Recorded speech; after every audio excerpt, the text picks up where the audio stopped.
guys say cheers to that. Cheers. An awesome presentation on making sourdough. So Ryan, take it away. Okay.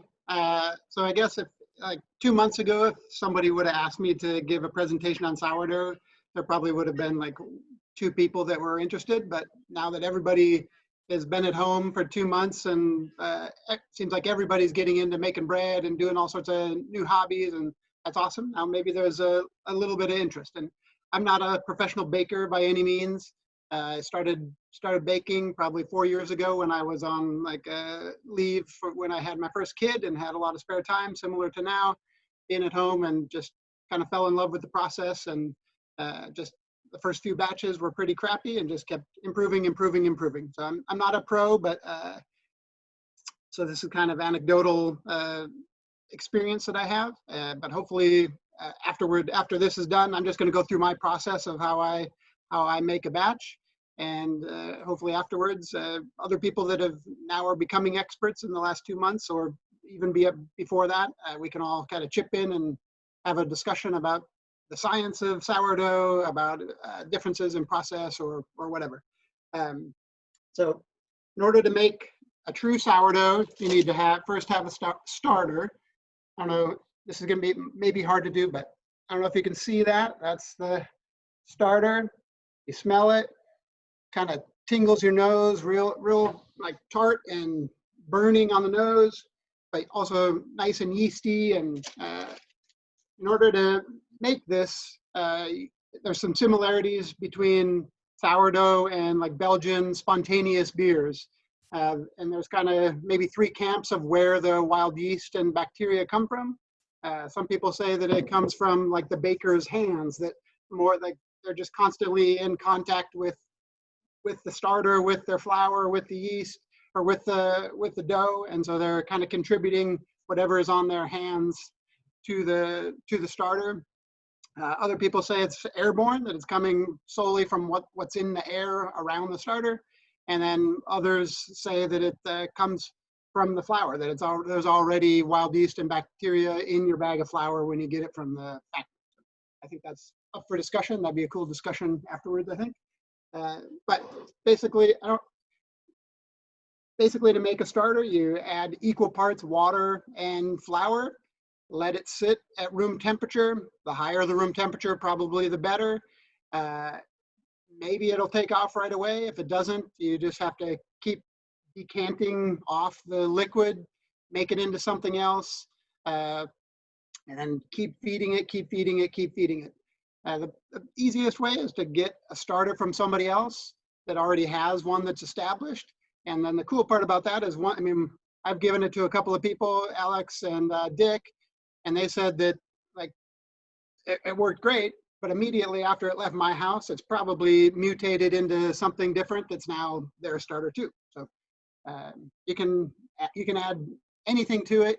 Some people I know put it out near like some fruit trees to try to, just like a spontaneous beer, to try to gather up some of the wild yeast and bacteria. Some people put like actual fruit in it. Yeah, so you can try all sorts of stuff.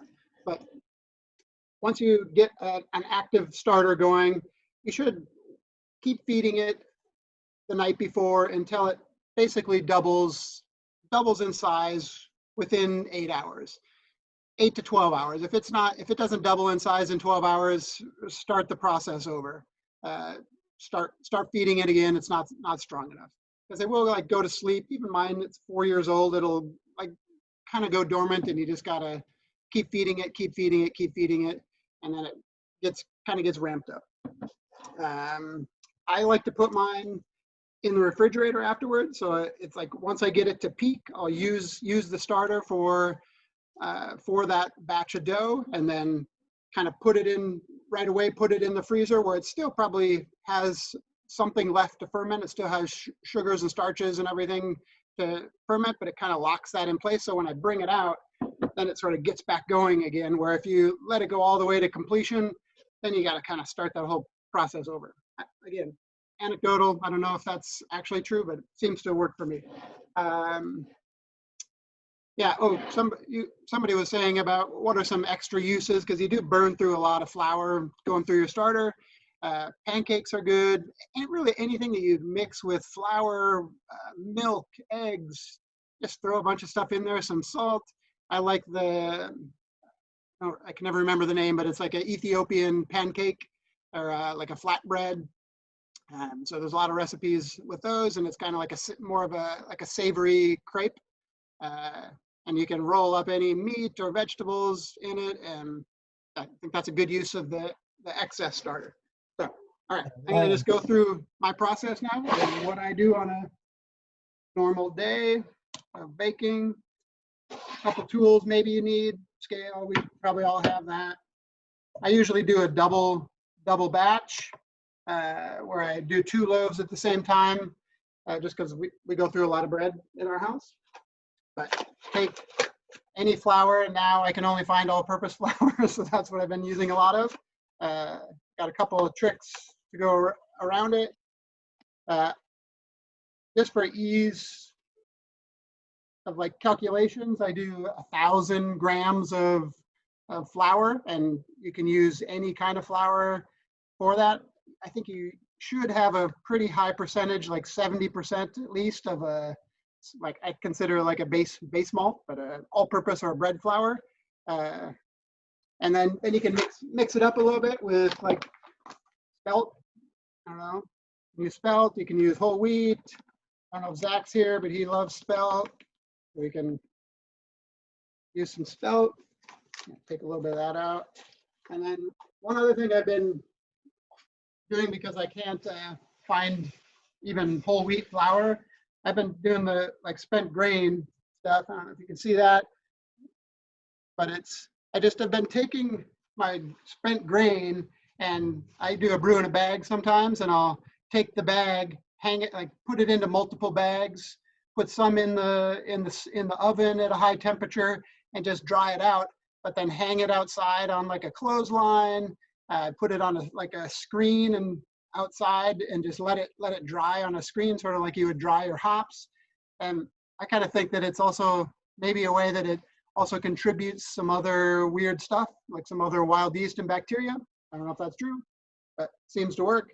And the flavor of it's just awesome. This is from a dunkel, so it's some spent grain dunkel. Take that, grab like a dough whisk, another pretty cool tool.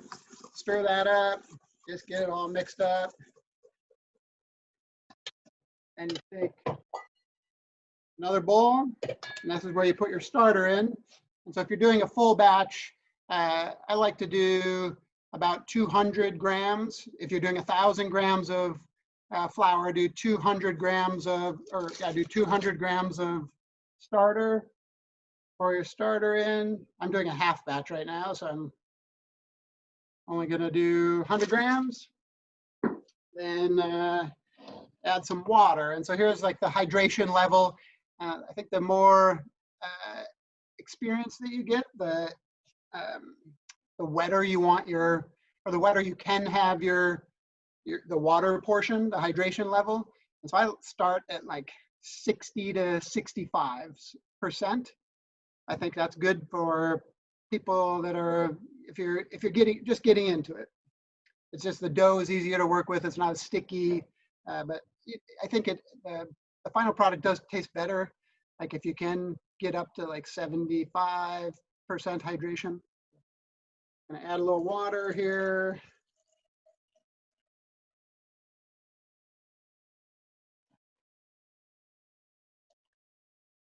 Got that. Stir that up. And just, yeah, see all that? Then just dump her in. And then just kind of whisk it around like that. It's going to seem kind of dry at first, but just kind of keep beating it around. And the initial part, you just want to kind of stir to combine.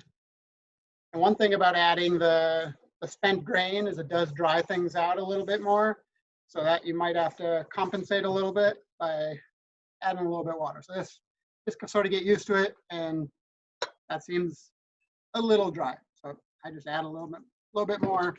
That's fine. Well, eventually I'll get mixed in, and So once you do that,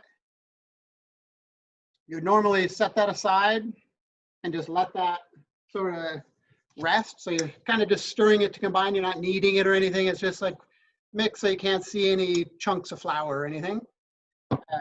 And you set that aside. Normally you let it sit for 30 minutes or so.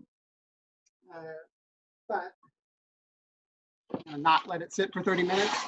And next thing you do is you're going to add some salt. So for if you do 1,000 grams of flour, I do 20 grams of salt. So this is going to be a half batch. So I'm going to do 10. I'm not going to.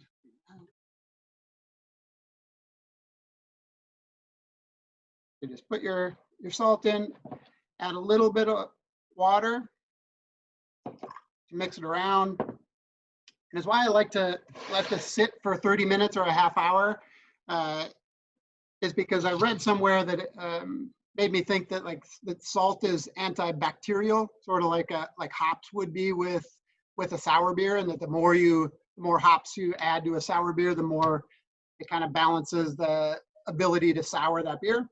So I like to give maybe the bacteria like a little bit of a head start, it would seem like. Again, I don't know if that's true, but it makes sense in my mind. You put that in there, and just get in there and really like squish it between your fingers, like you would make like a mud pie, just to get all the salt everywhere into the dough. Again, hasn't changed much. Still just like a sticky, gooey mess. Okay, so by the magic of television, so once you do that, every 30 minutes to an hour, whenever you can, you go in and you take that and you start folding it. So this one I started at 4 o'clock this afternoon. So it's already, you can see that it's starting to puff up a little bit compared to the other one. It's a different grain bill or flour bill, but starting to puff up a little bit. And you just take it and do this folding technique where you grab a corner, whip it over, grab another corner, fold it over, grab another corner, flip it over, another corner, flip it over. It's sort of like making a ball inside there, right? Kind of turn it until you have like this ball that's like folded on top of itself. Then you just let that sit, and you every half hour go back and do that until like maybe 4 to 8 hours would be ideal, or that's what my starter does. I guess it's kind of different for everybody. But you'll want to make sure that this starts to, you'll see it puff up. Like you can see it already from that initial one to this. It's like starting to puff up. It also gets smooth and like silky sort of. Then you let that sit. And then once it gets to that point, you shove it in the refrigerator. Or that's what I do, is I shove it in the refrigerator. You want to make sure that it gets to that like double volume, and then shove it in the refrigerator. That's going to retard the fermentation, slow it down, and then you can stick it in the refrigerator for 2 to 6 days. And just the slower that process happens, I feel like the more complex the flavors get and things like that. And then 2 to 6 days later, you have another process or another thing that comes out like this, and it's going to come out of your fridge. It's going to be cold still. This one's still cold. I took it out of the fridge, and you want to take it, put it on your countertop, and do like a fold forward and fold back, and just kind of turn it into a little ball like that, and then let it sit for another 30 minutes. And so this is like sort of as it's settling down with gravity, it's also like all these layers are squishing together and reinforcing the gluten, I think is the idea. Once you do that, let that sit for 30 minutes, and then you need to make a ball, like a dough ball. And so to make a dough ball, I'll show you that process, but you will want to take some semolina flour or rice flour or something. Get one of these fancy little like bowls. This one has a little cover, but you can also just put a cotton towel or something in it. And then just like take this and sort of sprinkle in there. And this just prevents it from sticking. That's all it does. And I've always used semolina flour, but some people use regular flour. I don't know if it contributes any flavor to the final product or not. I don't know. You have this ready, and now you want to create a dough ball.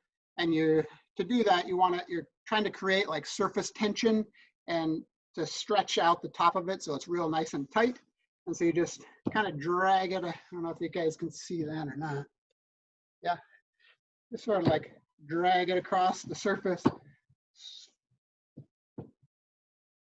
That, and just keep shaping it. And I like when it's coming out of the refrigerator, it's also easier to use because it's cold and nice. Once it gets warm, it's yeah, a little bit harder to deal with. And if you have a higher hydration, this is when it would be tough. You then take that, it's pretty nice ball, take it upside down and just bloop, plop it right in there. Put a little bit of that on top, and then you would just cover that with a cloth towel or something.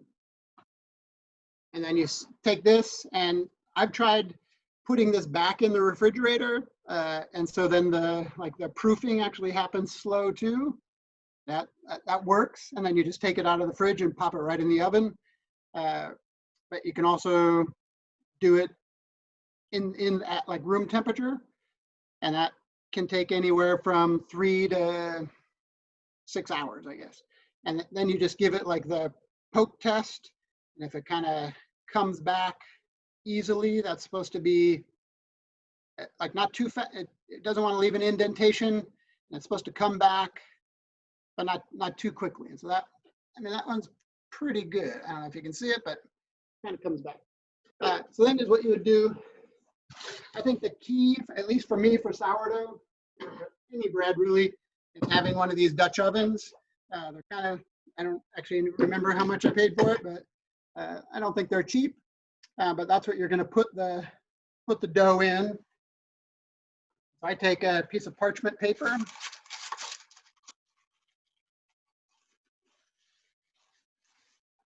And after this is sat for like 3 to 6 hours, take it like that, turn it over, and then you'll just lower that down into the Dutch oven. This will be in your Dutch oven, so it'll be scalding hot, and you'll want to keep it in there at least a half hour at like 450 degrees, 500 degrees, so that the whole thing is just like hot. And then you'll put the lid on it, or actually, first you put it in, and once you tip it over onto that parchment paper, another pretty handy tool is like a lame, and you'll want to like this, or you can use a razor blade too, and you just slice the top of it real quickly, and that allows the bread, when it's in the oven, to like expand and puff out. So yeah, put that in there, cook it for 20 minutes or bake it for 20 minutes with the lid on. After 20 minutes, take the lid off, another 20 minutes, and then out comes, by the magic of television, bread. So this is the dunkel bread. It's like super dark, and yeah, it turned out great. You can kind of hear it. Should be hollow. That's my process. I don't really have like a whole lot of scientific knowledge about sourdough, but I open the room to discussion, and hopefully we can have a good discussion about everything. All right. First hand up is from Charles. You are unmuted, Charles. So when you're making your starter, do you find that the whatever yeast is around you changes the flavor of your starter, or has your starter changed flavors over time? Do you find the wild yeast, like we find with like spontaneous beers, depends a lot on where it was located? Yeah, that's what we were kind of talking about that earlier, that we should have like a starter exchange or like a side-by-side comparison of what I only know my starter, but I do know that my starter sort of ebbs and flows. Like it seems like the yeast and the bacteria are constantly battling with each other, that sometimes I'll get the starter will, like the yeast will be dominant and it'll get this like perfect, like oven spring, and it'll be really nice, but it just doesn't have like a great flavor. And then other times it'll have, it won't have the oven spring, but it'll be, just this great deep flavor that tastes more great like sourdough. And so it's kind of this constant back and forth battle. I haven't really figured out how to perfectly balance that every time, but I think it'd be cool to do a bunch of people brewing like or baking the same recipe side by side with a different starter. That'd be awesome. Next up is Alex/Emily. Yeah. All right, I got 2 questions for you, Ryan. Okay. One, when you add the salt to your mixture, Yeah. do you just like throw salt and water to make a suspension, or are you actually trying to dissolve all the salt in the water? I'd say try to dissolve it. I wouldn't say dissolve. No. Yeah, mix, but not dissolve. Yeah. All right, cool. And Yeah. Are you using kosher or are you using like standard iodized salt? Yeah, I've used everything. I've tried like fancy salts, and to me it kind of all tastes about the same. The salt to me doesn't add a whole lot, but Cool. other than I think it might alter the bacteria growth. Okay. And then my main question was at the very start when you mentioned that you were only, you could only find AP flour, so that's what you're using. Yeah. What flour do you usually use, and what are the main differences in the flour types? I mean, besides from wheat versus white, I know that, but like your flour versus like, I know you and Dave talk about 00 or some shit. Right, and I don't really know. I didn't actually ever think that the flour made that much of a difference, other than the different types. Yeah. But yeah, not being able to get like King Arthur flour has been crazy, because some of the knockoff, like even if it's all-purpose for all-purpose, like the difference is pretty amazing, like or pretty distinct. But I think it's like protein content, right, in the different flours. 00, I use it for pizza, but exactly what the difference is, maybe protein content, maybe it's also it's real powdery too. So I don't know if it's actually just the cut of it. But maybe somebody else knows. Okay. Yeah, maybe somebody else knows. I don't know. The chat seems to be agreeing the big difference is protein content. Yeah. All right, thank you, Alex. Next hand is Dick. Somebody mentioned who was using Vital wheat gluten. Somebody was using that. Was that Dave? Anyways, Vital wheat gluten also helps, I think, if you have some like pretty poor flour. Whatever, screw those guys. I had a question. How are you going about, like, let's say you have an active starter. What is your process? Like, let's say you wanted to bake. Like, what's your timeline? What are you doing? Like, don't you want your starter to be nice and like fed maybe like a day before? Or how are you timing that out? And All right.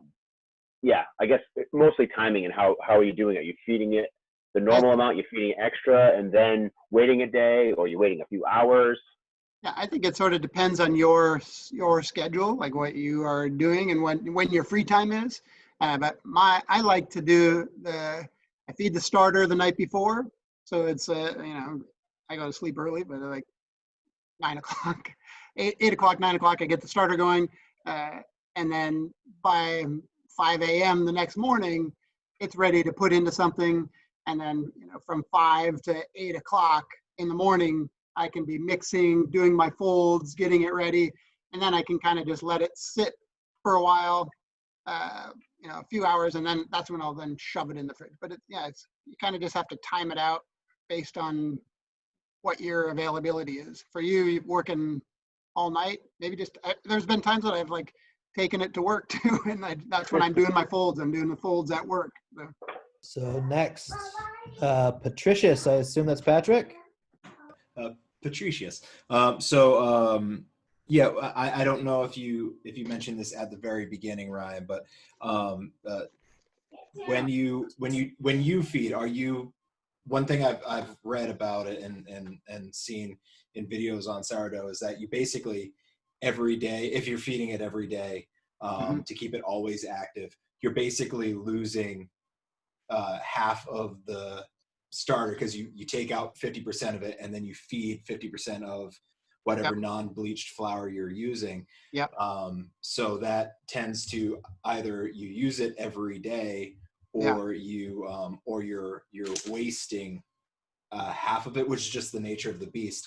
So in your standard day to day, do you find that you're actively using it every day? Have you found a way to minimize on the waste with the feeding process? Yeah, so that's why I think the refrigeration cuts down on that a lot. And just like once it's peaked and you're ready to use it, you might have to make like one batch of extra starter with some pancakes or something, but then you put that in the fridge and it sort of locks it into that stage of fermentation. And then when you bring it out, it's not going to be like super healthy like 2 weeks later, but it does fine.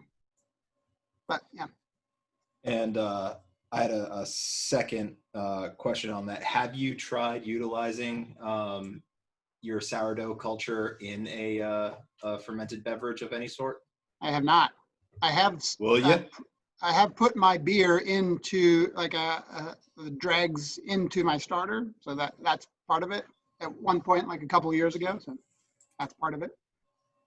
But yeah, I think Rich has done it, and how is it, Rich?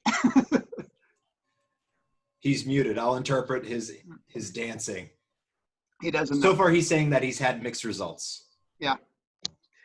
Yeah, so far, I took a sniff of the beer that I brewed on May 2nd, and it doesn't smell bad, but I can't decide if it smells good. Did you use did you use the sourdough starter alone, or did you use it to augment with other yeast? Nope, I used it alone. So I actually made my own yeast starter, put that in there, and it turned pitch white. And then I actually poured the starter into the beer. And funny enough, like we've all like had those brew days where like yeast will take like 8, 12, for the unlucky few 24 hours that beer will take to start fermenting, like show signs of airlock activity. My sourdough starter started fermenting in 90 minutes, not even an exaggeration, which is just like, what? But as far as a drinkable product goes, we'll see. The jury's still out. I'm probably going to try it this weekend and decide if I'm going to just chuck it or if I'm just going to like add Brettanomyces to it, because that, to me, that fixes everything. I know there's one brewery in, I think, Washington State that's their mixed culture is a sourdough culture, but can't remember the name of the brewery. Fair enough. Yeah. Well, while I'm unmuted, I had a question, kind of piggybacking on Patrick a little bit. How often do you feed your starter, and do you refrigerate it, or do you feed it every day and keep it unrefrigerated? Yeah, I don't. I'm like currently I bake maybe once a week, and I think the longest I've gone without baking is in 4 years is 2 weeks. But yeah, I feed it without. I'll take it out of the fridge, feed it, and maybe I'll have to feed it a second time to get it like ramped up in another. Like I'll take it out of the fridge, feed it. And then 8 hours later, if it isn't like just frothy and looking like it's ready to kill somebody, I'll give it some more and let it beef itself up. So is it one of those things that like you keep it in the fridge indefinitely until you need to bake? Yep. And yeah, so I'll try to plan ahead a little bit so that if I'm going to bake on a Saturday, I'll take it out on a Thursday and try to get it going, or a Friday and try to get it going. But kind of like you would like any yeast starter, basically. Exactly. Yeah. Yep. Right on. I think other people do it different. They keep it at room temperature and just are constantly feeding it. But man, that just seems like a lot of flour. That's what I've been doing, and that's why I asked the question. I got a hand from the fog machine. I had two quick questions actually. One's more of a comment, but one I was so surprised to see that the starter was liquid. I always thought it was like this lump of dough that you like kept adding flour and kneading or something. So that was kind of surprising to me to see that. But yeah, I think some people like to keep it thicker too, and then you just have to adjust your like the hydration level and the grams of water that you're putting in with that. Yeah, I mean it makes sense because you just pour it into your batch and then it's easy to measure that way. Yeah. But that one was actually pretty thin. I don't actually with my starter anymore. I don't actually measure out like 1 cup or what. I just pour some flour in and pour some water in, and yeah, sometimes it gets too liquidy, and sometimes it rarely gets too thick because I noticed that. But yeah, I think that some people like to have their starter thick. The real question that I was thinking originally was that I've only baked a few loaves of bread, but each one I had to spray the top of the loaf of bread with water to give it that hard crust. Yeah. And do you ever have to do that with the sourdough? Not with the Dutch. If you have the Dutch oven, you don't need to. Another technique that I've used like in a baguette, I've tried a few baguettes, is you take like a shallow pan, fill it a little bit with water, stick that on the lower rack, and so it's like boiling. Before you put your actual bread in, and then it makes it nice and humid in there, and that's supposed like a steam oven. Yeah, it's supposed to, which seems kind of counterintuitive that it makes it crispy, but. So if you lack the Dutch oven, you can use the water to effectively create the humidity that you would otherwise it's not get. quite the same, but I did it with some baguettes and it worked. I just asked because like I lack a Dutch oven that can handle those temperatures, and so I've been just doing it in my cast iron skillet. Oh, that's interesting too. But like I've wanted a Dutch oven, but I don't want to spend the money.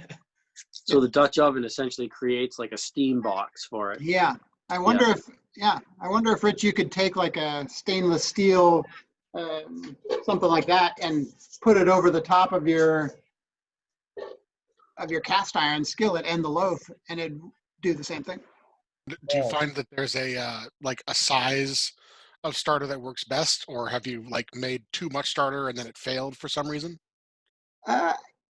I think it's sort of like with the that's how I think of it, is like with a spontaneous beer, you get the crazy flavors when you start out with like less yeast, and so I think the less starter you put in, the richer the flavors are going to be, because it's going to have to work harder to ferment, and so it's going to create all sorts of funky flavors. But I can see the other side of it too, where if you add a lot of it, then your starter's super acidic, and so it's going to automatically add flavor. I don't really know the answer to that, but be a good experiment. Hand from Patrick. Whoops, wrong button. Where's Patrick? I lost him. I hit the unhand. My bad. 1 second. Mute. There we go. Now we got a hand. Thank you. Thanks, buddy. So it looked like you were using a really small percentage of spent grain in the bread, just kind of like a sprinkling. Yeah. So 2 questions on that. One, have you experimented with the amount of spent grain that you used and what results were there? And then 2, do you notice a large flavor impact, or is it mostly mouthfeel and like little texturally chewy bits? I do think it's mostly texture, and flavor. But I've gone up to like 20%. But I think it's also personal preference. Like my father-in-law, he like a all bread flour loaf.